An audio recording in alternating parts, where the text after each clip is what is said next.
It is great to be here and to be part of this launch of a UU network for social justice in Iowa.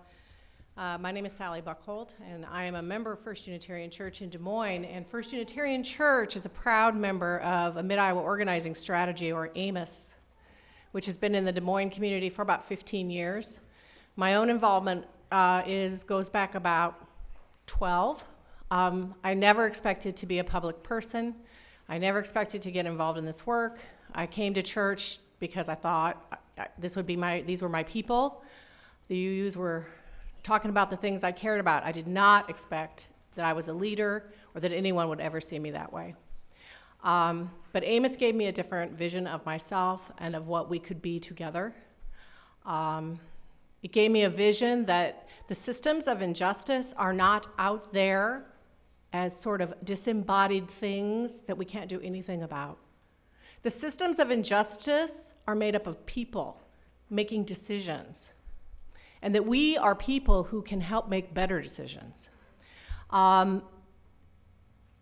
those of you who aren't familiar with AMOS, and I know that some of you probably aren't if you're from the other communities around Iowa, we are institutionally based. So the members of AMOS are not individuals. I am not a member of AMOS. My church is a member of AMOS. And the reason that that's different and what makes that important when we talk about the organizing we do is that I have my church behind me.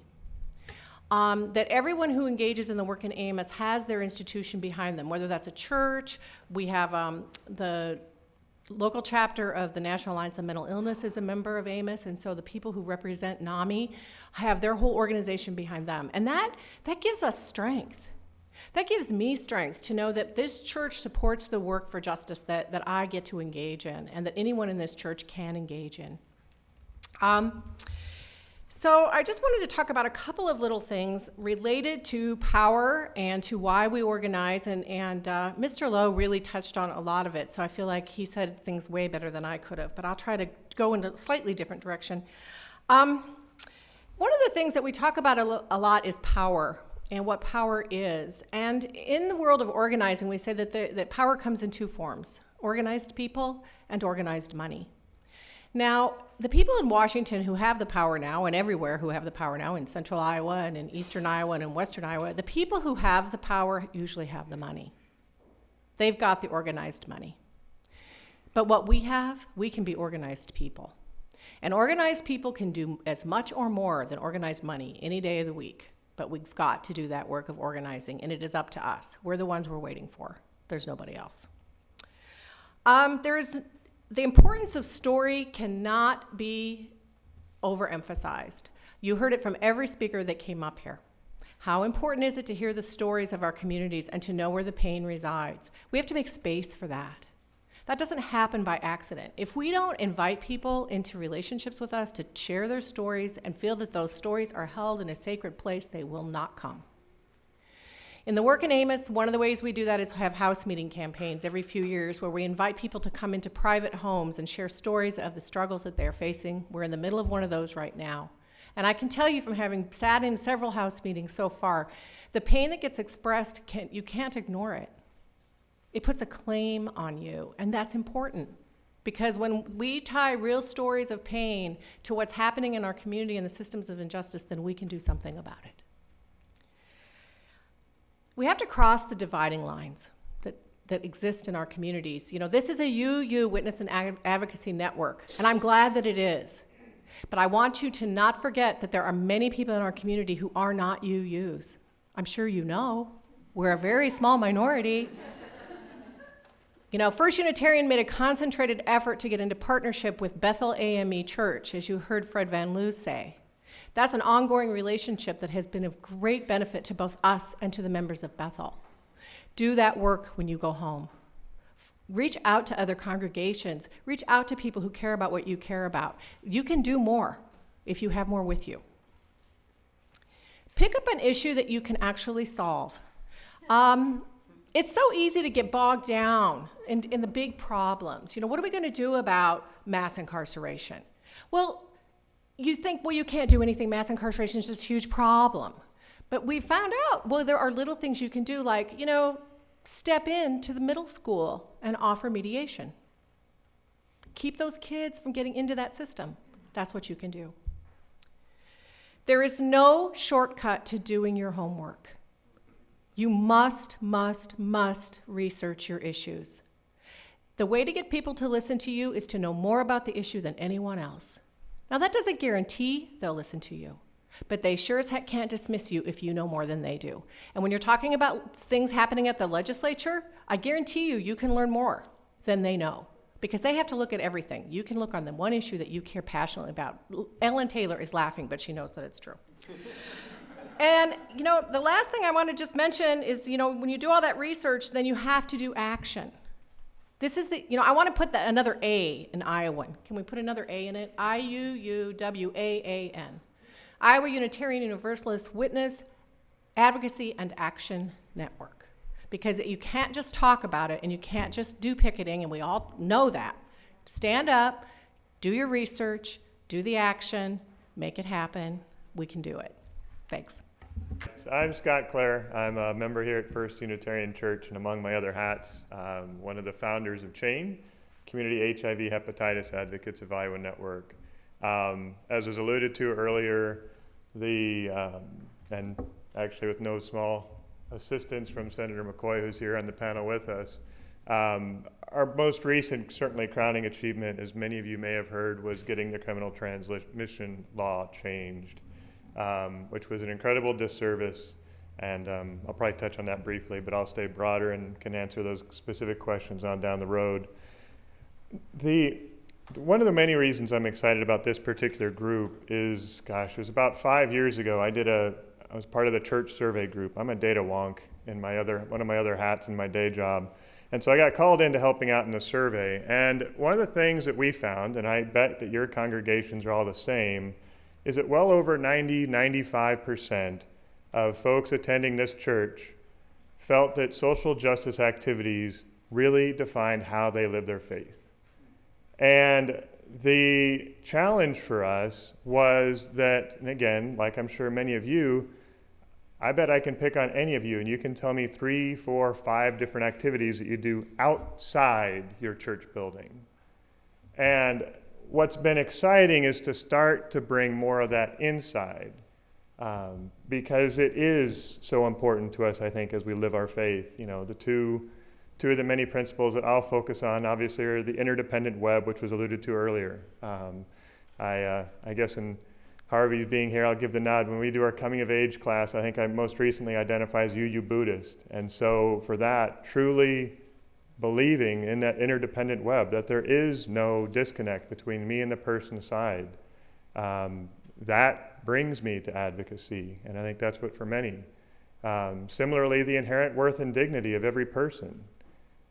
If we truly believe that, then there's an awful lot of work to do. And one thing I'll briefly say about that, and I apologize for not getting here earlier to hear some of the other presenters, but one thing that I would also encourage us all to do, I know Sally alluded to sort of working beyond maybe our comfort zones. One of those absolutely includes political partisanship. One of the other aspects of the politics and the newspaper and whatnot is it becomes very easily an us versus them.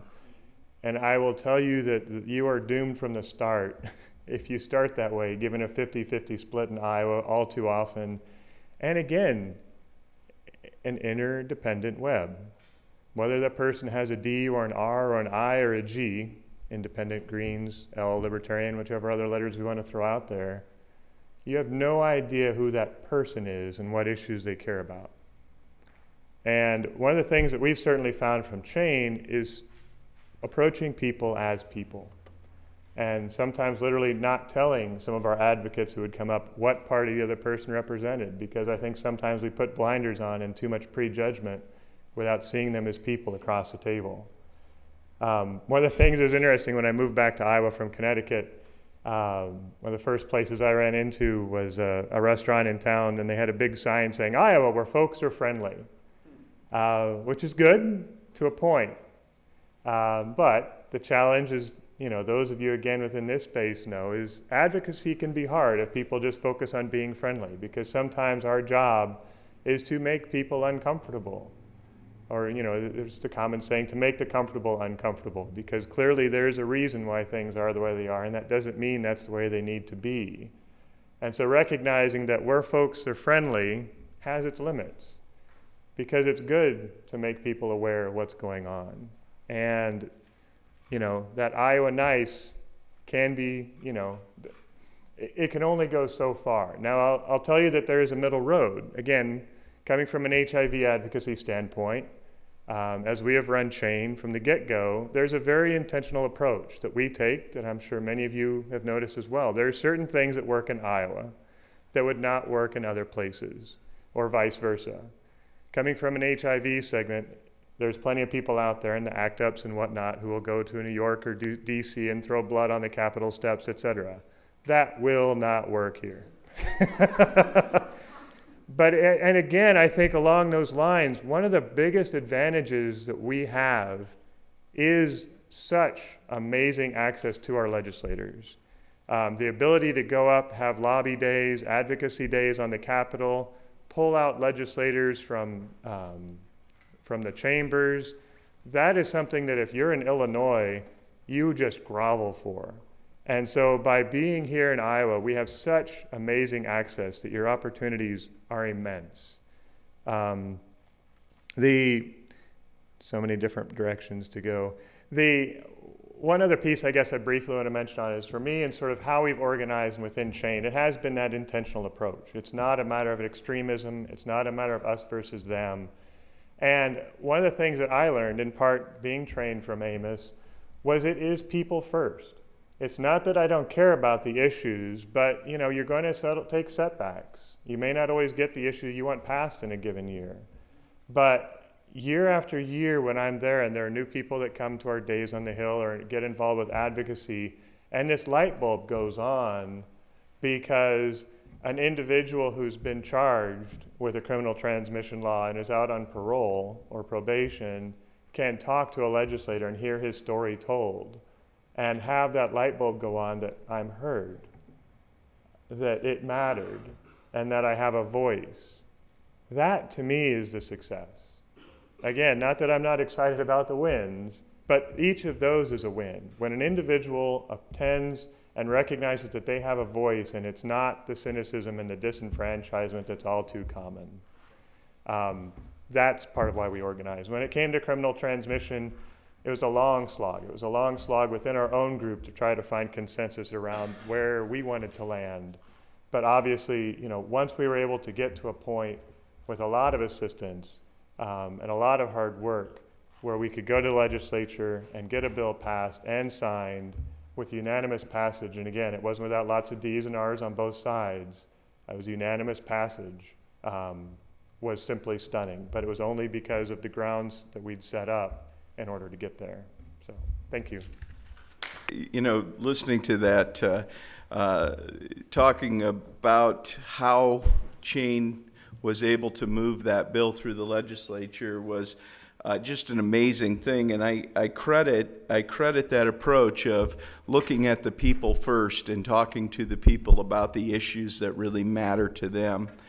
For those of you, by way of introduction, I'm Matt McCoy. I'm a state senator. I represent District 21 and worked closely with Chain this year with the successful passage of the HIV decriminalization. From an advocacy standpoint, I think Chain represented a model this year of how to accomplish something that would otherwise be a divisive issue, and really bringing it into people's lives in a way, and legislators' lives in a way that impacted how they thought about an issue.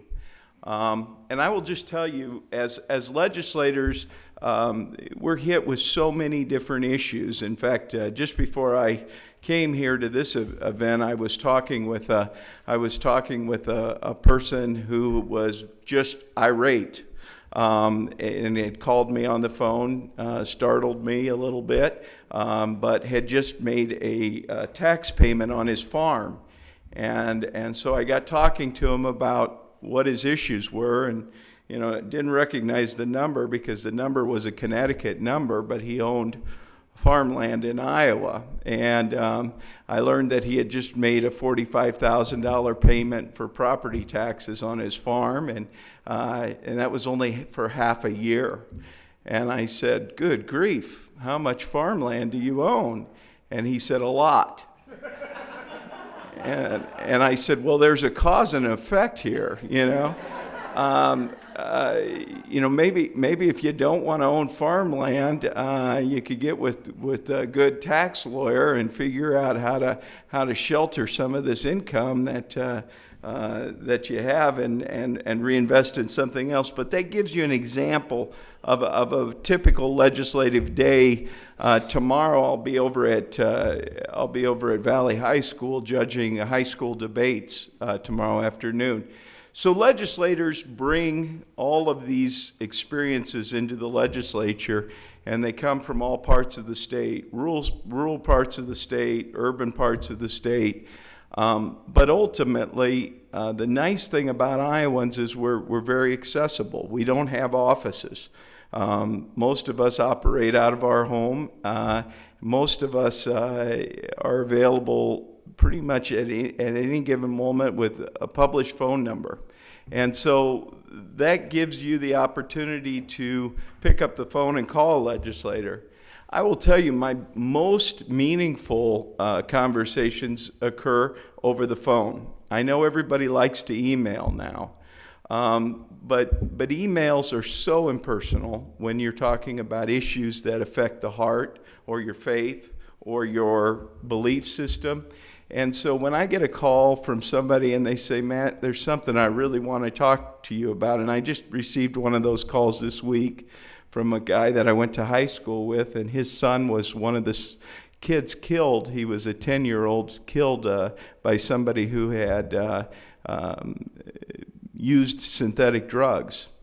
And he said, I want to come talk to you about what's going on with my son. I said, "Well, yes, come to my office this week and let's have coffee and talk about this." This is a guy I haven't seen for 25 years, 30 years, and he called me out of the blue and told me about what had happened to his son and wanted to share his story. And I said, "Come to my office, because this is the kind of thing we should talk about."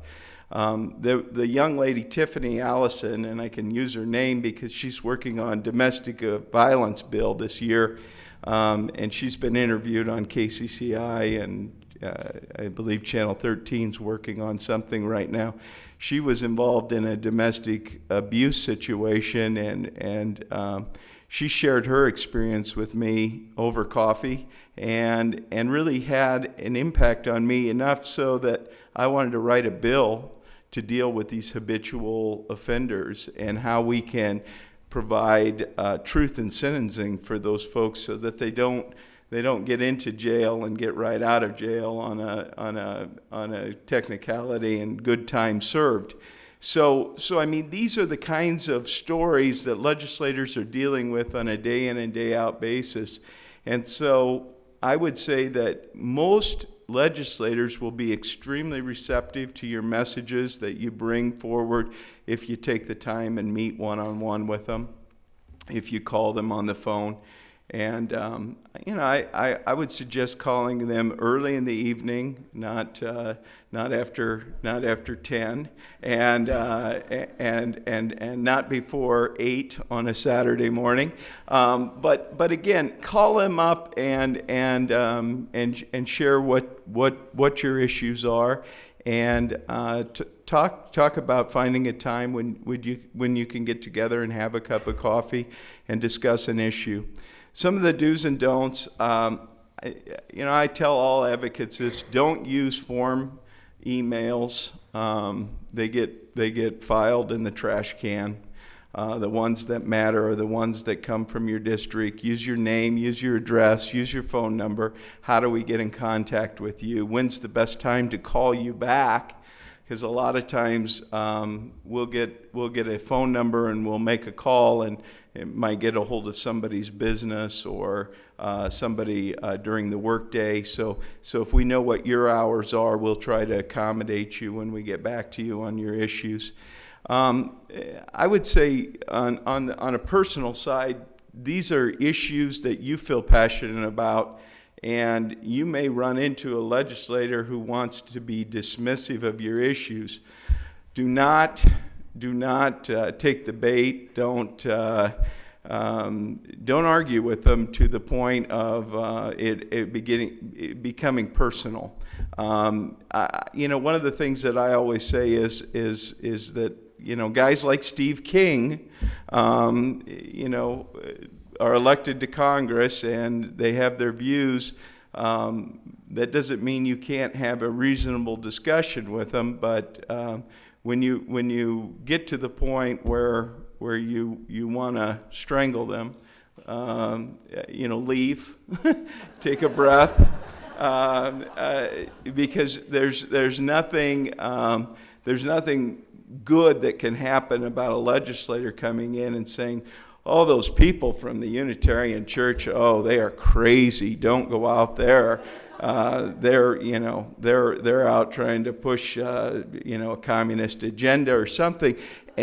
Ultimately, groups that come up to the Capitol and lobby are usually pretty well identified early in the day. We know who's coming in and we know what their issues are. So when we get notes, we know, for example, Planned Parenthood has their day on the Hill. And at the same time, we know Right to Life has their day on the Hill. We know who they are. We know what issues they're going to approach us on. And we generally can come out and share a few minutes throughout the legislative day with folks that we know are from our districts. If you know this legislator lives in your district, write on the top of the note, "constituent." It increases the odds of them coming out by 100%, particularly if they're in a district like mine with lots of Republicans and lots of Democrats and swing districts. They know that they better take care of their people, they better be out there, and they better find the time to get out there. And if they can't get out there, they'll send somebody out there from their staff that will try to relay a message. The only other advice that I have is just from an advocacy standpoint, know your issue better than the legislator knows the issue. So if you're going to go up there with something specific that you're asking them to do, have an action item that you want them to accomplish. And if you can bring a card with your name and number on it, and attach it to whatever you're handing that legislator, it increases the likelihood that there'll be follow-up and additional letters that they send back to you. So again, some of this is just common sense, good communication skills, and it's about getting in a position where you can be of service to the legislator and the legislator can be of service to you. Ultimately, I think we run a pretty clean state for government, although as of late, with watching these commercials on TV, I'm beginning to wonder. But for the most part, I would say legislators try to be, both Democrats and Republicans try to be accessible, they try to listen, and they are truly interested in what your issues are from an advocacy standpoint, and appreciate the fact that you are all advocates for your causes that you feel passionately about. And so, I think there's a great deal of respect on the part of legislators for advocates that take the time to come up to the Capitol. So that kind of concludes my advocacy standpoint. Thank you. Okay, so one of the questions we had was, how should we deal with burnout among volunteers? And also, I think there was a corollary, right, on how to recruit new ones. You won't have burnout when people are working out of their own self-interest. And what do I mean by that? When people are working on the things that are from their own heart and their own lives, you don't see burnout happen. You just don't. But when people are doing things because they think you want them to, you get burnout, right? How many of you have done that? right? Like, if you are not raising your hand, you are a liar, right? I used to joke that people wouldn't want to have coffee with me at church because they thought I was going to ask them to do something. Because that's what we do in church. It's like I need somebody to fill the slot on my committee or whatever. And I've done it, all right? I've done it. And I've been subjected to it as well. But what we say in Amos' work, I'm not interested in you filling a slot in my agenda for your life. I'm interested in you filling an agenda for your life. I want you to do the thing that sets you on fire. You don't get burned out when you set yourself on fire. You get burned out when someone else does. So, I just implore you to think about what it means to find your passion, whatever it is. I don't work on issues particularly because that's not my thing. My thing is what Scott mentioned, that when you hear someone tell their story in a public way, there is nothing like it in the world. And so for me, that's it. That's it for me. I want people to know what it feels like to say what their truth is and have someone hear it. So, find your thing and invite other people to tell you what their thing is. Go to coffee with people. I can't overemphasize, right? Get to know the people sitting next to you in church, sitting across the hall in your cube at your work, especially if they're not like you. Especially if you, like me, I'm like this really super liberal you, which of course is so weird to all my coworkers who are largely conservative and largely evangelical Christian. And we are close and we are tight and we don't lie about who we are to each other.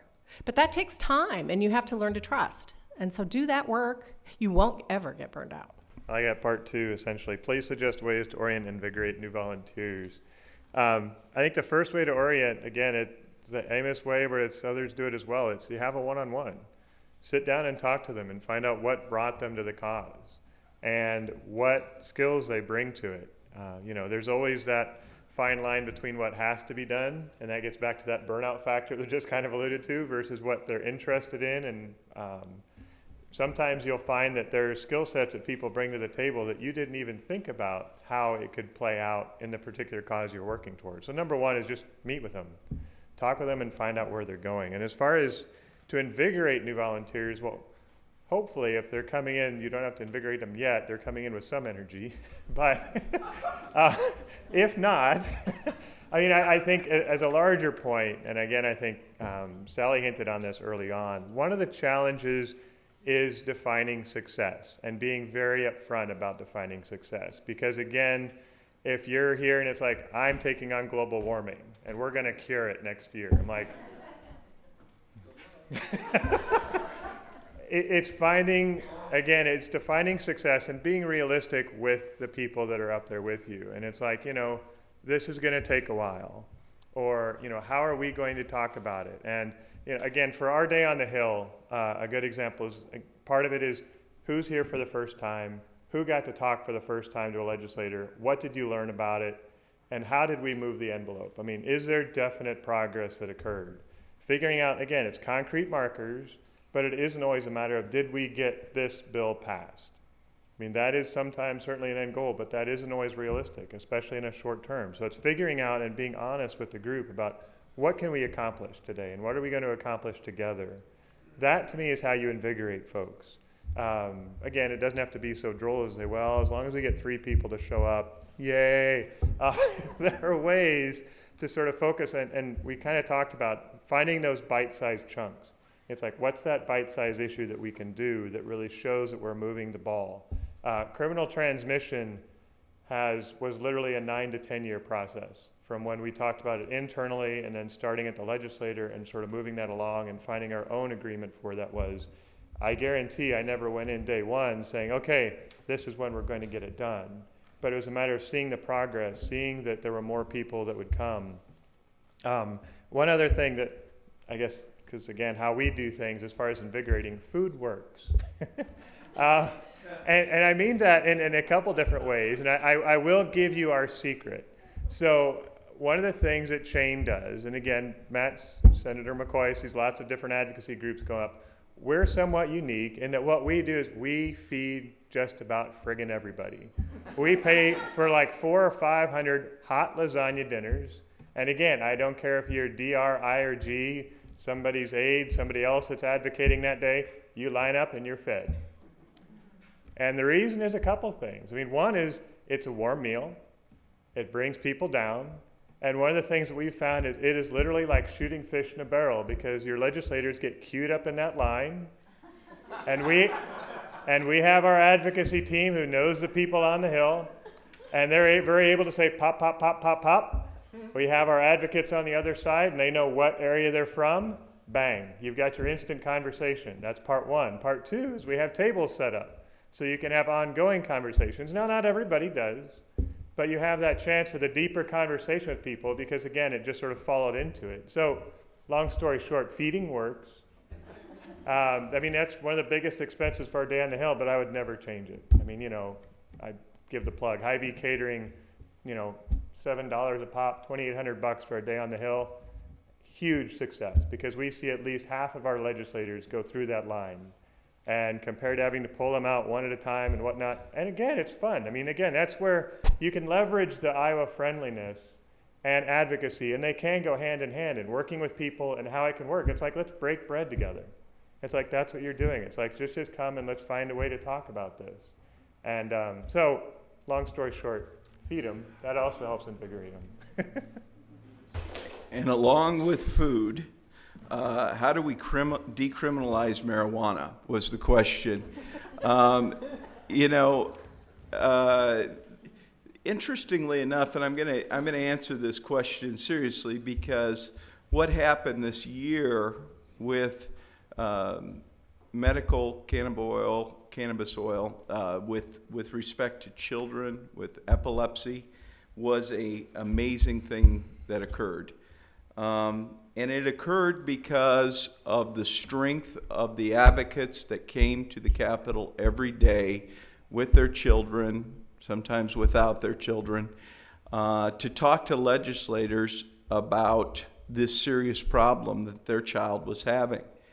And we're talking about kids that some of them would have up to 20 seizures a day. So this is a life and death issue for these folks. One of the advocates was Sally Geer, and she is the wife of Steve Geer, who is the mayor of West Des Moines and a constituent of mine. And Sally and Steve have a 23-year-old daughter that suffers from serious seizures and is on all of these anti-seizure medications.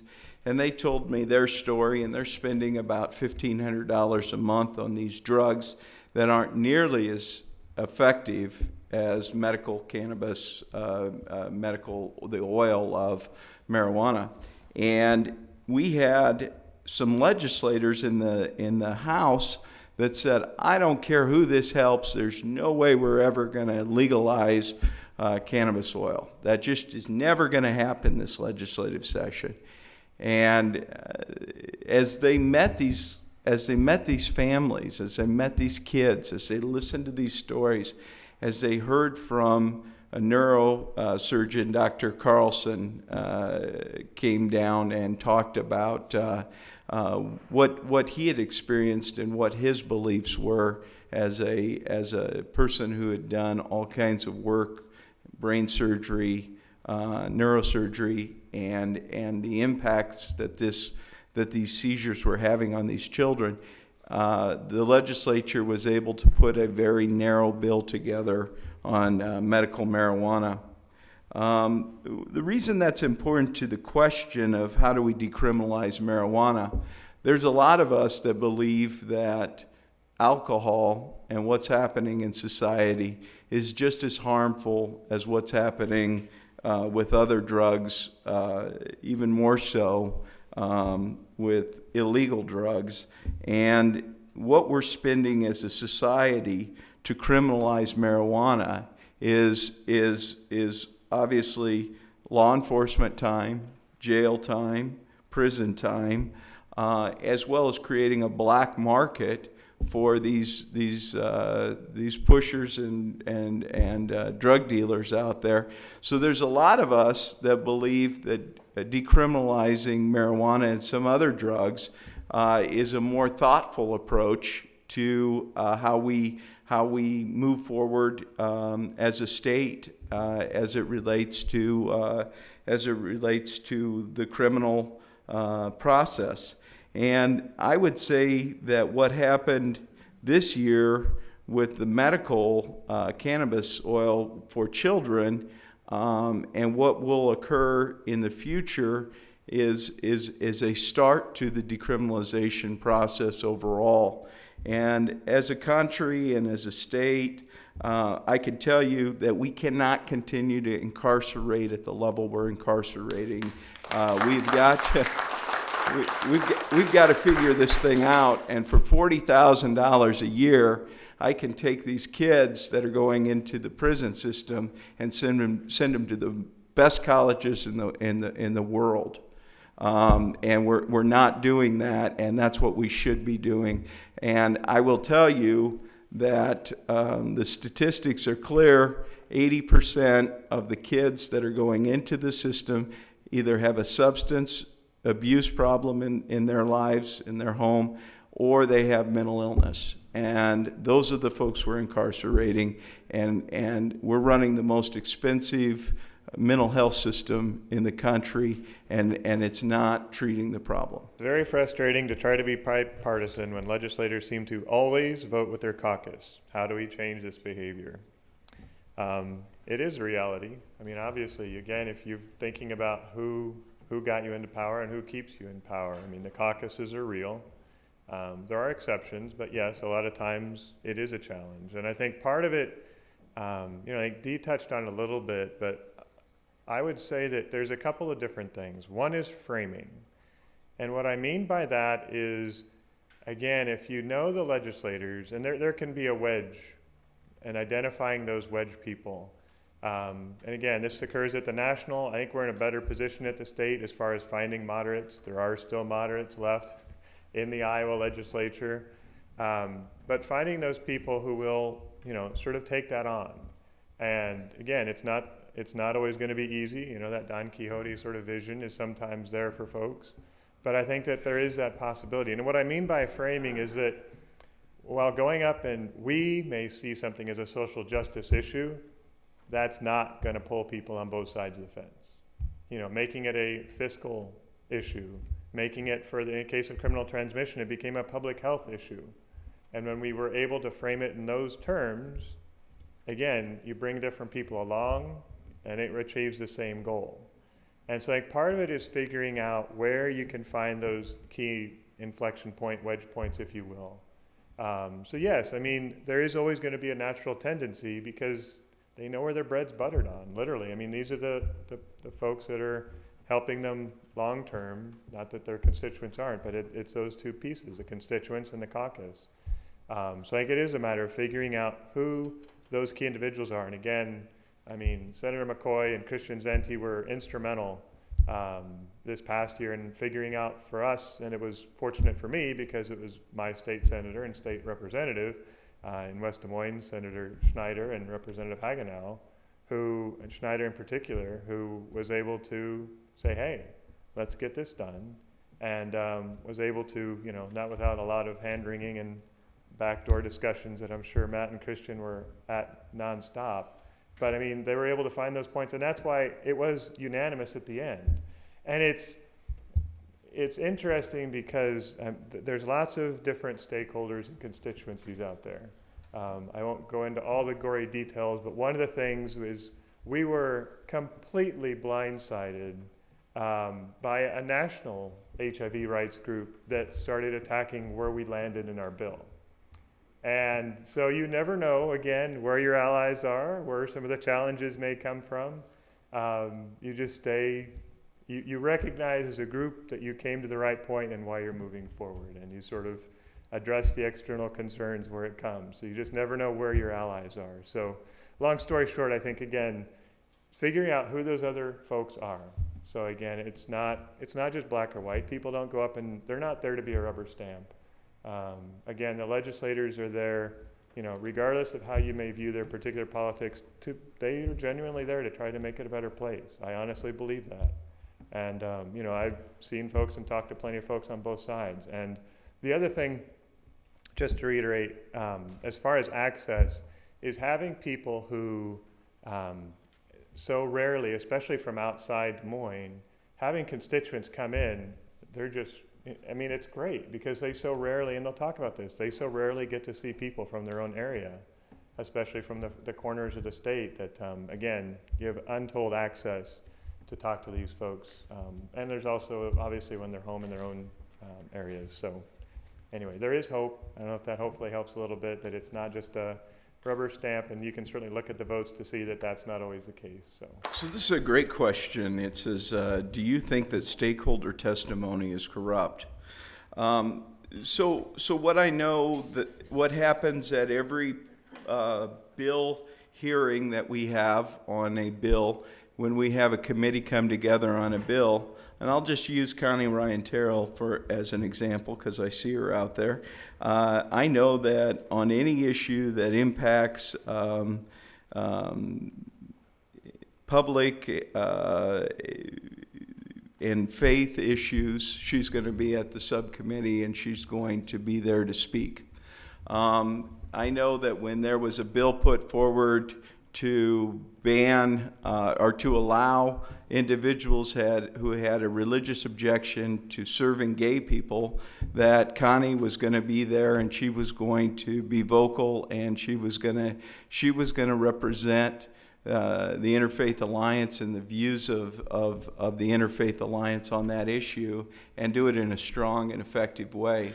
As legislators, we respect and encourage advocates that are knowledgeable, that have life experiences, or that have spent a great deal of time on issues like the bullying bill. We know that Connie on school safety and the bullying bill is always going to speak from a position of education and best practices and what's working in other states. So even if a legislator tends to view Connie and her group of crazy people at the Interfaith Alliance with a jaundiced eye, they're also going to recognize that, you know, she's an authority on a lot of these issues, and she knows what best practices are, and I better listen. So when you go up as advocates on issues and there's a hearing and you speak to issues from a standpoint of knowledge, education, and your own life experiences and background, chances are you've spent more time with that issue than that legislator. Chances are you've spent more time studying that issue than that legislator. And so they view your position as you know, being a position of informed.